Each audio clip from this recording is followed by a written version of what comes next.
Hindi napigil ng ulan ang panawagan ng ilang retiradong uniform personnel na papanagutin ang mga korap, kabilang ang mga sangkot sa flood control scandal. Nakatutok si Von Aquino. Rain or shine! Rain or shine!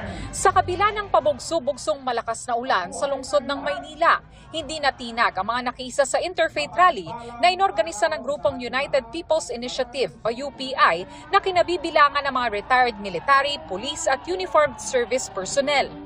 Ayon sa UPI, layunin ng kilos protesta na makapagpahayag ang taong bayan ng kanilang galit sa nangyayaring korupsyon sa ating bansa, partikular ukol sa flood control scandal. Panagutin yung mga nagnakaw ng perang taong bayan at saka isoli yung mga perang ninakaw. Kasi flood control, isang portion lamang po yun eh. Pero sinasabi na marami pa ng mga ibang departments ang involved, hindi lamang yung DPWH. Paglilinaw ng UPI, bagamat hindi nila ipinapanawagan ang pagbaba sa pwesto ng sino mang opisyal ng gobyerno, malaya raw ang kahit na sinong sumama sa kanilang rally na magpahayag ng kanilang saloobin. May ilang retiradong military official nga ang may ganyang sinabi sa entablado. Ikaw ang tinutukoy ni Zaldico na mastermind.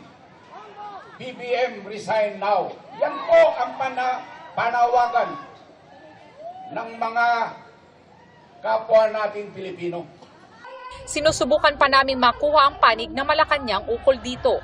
Ang anak ni Senador Rodante Marcoleta na si Congressman Paulo Marcoleta namataan din sa rally. Ako po'y nakikisa sa kanila, sa kanilang panawagan. Opo. Hindi po natatapos yan hanggat hindi po talaga nalalagay sa hustisya ang totoong mga may sala sa pinakamalaking korupsyon sa ating bansa. Nakabantay naman sa rally ang mga tauhan ng Manila Police District. Monitoring tayo dito at ito naman ay Freedom Park. At sa ngayon, as we speak, meron na tayong crowd estimate dito ng mga more or less mga 2,000.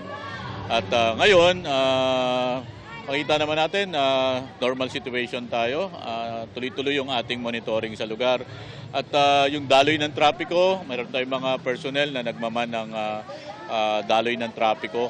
Ayon sa UPI, magtatagal ang rally hanggang alas 12 ng hating gabi. Von Aquino, Nakatutok, 24 Oras.